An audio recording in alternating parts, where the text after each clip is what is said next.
Good morning, அஸ்ஸலாமு அலைக்கும். வாங்க மாம்ஸ் கிச்சனுக்கு. என் சேனலை ஃபஸ்ட் டைம் பார்க்குறவங்களா இருந்தால் சப்ஸ்கிரைப் பண்ணி அந்த பக்கத்தில் இருக்கிற மணி பெல்லை தட்டிக்கிறோங்கம்மா. அப்போ தான் நான் போடுற வீடியோக்குள்ளே உங்களுக்கு உடனே வரும்.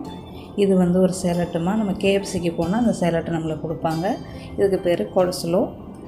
இந்த சேலட்டை நம்ம வீட்டில் எவ்வளோ ஈஸியாக செய்யலான்னு பார்ப்போம். இதை நம்ம சும்மாவும் சாப்பிட்லாம், ரொட்டியோடு சாப்பிட்லாம், சோறோடு சாப்பிட்லாம், கோழிக்கறி, இறைச்சிக்கறி, பிரியாணி எல்லாத்துக்கும் சாப்பிட்லாம்.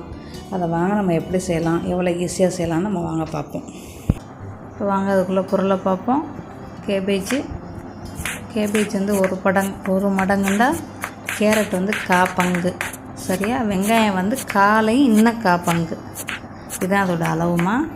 உங்கள் விருப்பம், நீங்கள் வந்து எதையும் கூட்டலாம், எதையும் குறைக்கலாம். நான் இதோட கேஎஃப்சியோட சேலட்டோட நான் உங்களுக்கு சொல்கிறேன். நான் வந்து கேரட்டு கூட தான் போடுறேன்.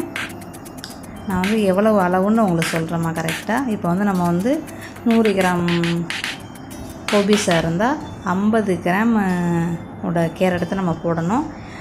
5 கிராமோட வெங்காயம் தான் போடணும் சரியா. அதாம்மா அளவு. இதில் வந்து இவ்வளோ கோபிஸ் இருக்குது பாருங்கள் இங்கே கேபேஜ். அதுக்கு வந்து நம்ம இந்த செதுக்கிற பார்த்திங்களா, இதுதான் அளவு. இதோடு முடிச்சிட்டேன்னா உங்களுக்கு வந்து போதும்.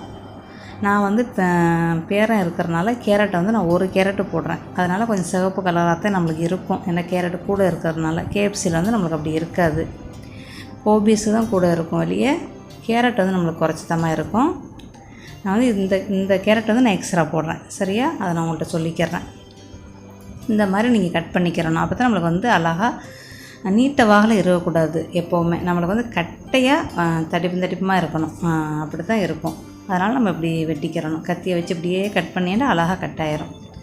உங்களுக்கு எதுவும் கட்டிங்கோட இருந்தால் நீங்கள் கட் பண்ணிக்கிறங்க. அது நல்லா உளிக்கிறங்கம்மா. நம்மளுக்கு வந்து கேரட் வந்து கொஞ்சம் கூட சரியா. வெங்காயம் வந்து ஒரு சின்ன வெங்காயம், ஒரு பெரிய வெங்காயத்தில் பங்கு இல்லை அரை வெங்காயம் போடுங்க. சைஸை பொறுத்து போட்டுக்கிறோங்க. அப்புறம் உப்பு போடுங்கம்மா. உப்பு வந்து ஒரு சின்ன ஸ்பூன்லேருந்து அரை ஸ்பூனு உப்பு போட்டு, ஒரு ஸ்பூனு சீனி வந்து உங்கள் விருப்பம். பெரிய ஸ்பூனில் ஒரு ஸ்பூன் போடலாம், சின்ன ஸ்பூனில் ஒரு ஸ்பூன் போடலாம். நீங்கள் சின்ன பிள்ளையை கொடுக்குறதா இருந்தால் பெரிய ஸ்பூனில் ஒரு ஸ்பூன் போடுங்க. நீங்கள் பெரிய ஆளுங்க சாப்பிட்றதா இருந்தால் இனிப்பை வந்து ஒரு சின்ன ஸ்பூன் போடுங்க. வினிகர் வந்து ஒரு ஸ்பூனு போட்டு எல்லாத்தையும் நல்லா ஒன்றா போட்டு நல்லா குளிக்கிறங்கம்மா. குளிக்கிட்டு கடைசியில் மயோனீஸ் வந்து நான் வந்து 50 கிராம் போடுறேன். நீங்கள் 30 கிராம் போட்டாலும் போதும் இந்த இதுக்கு.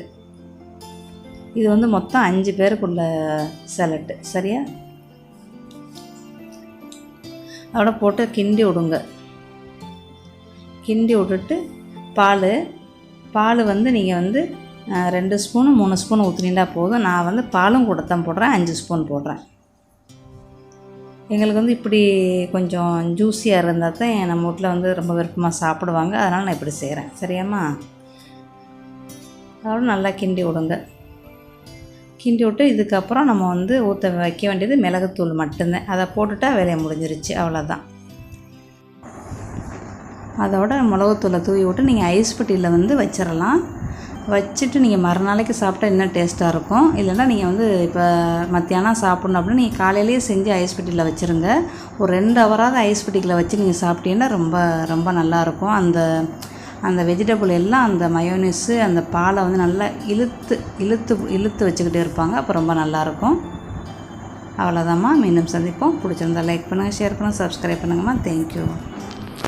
Like, subscribe, JJmum kitchen. Bye. See you. Bye.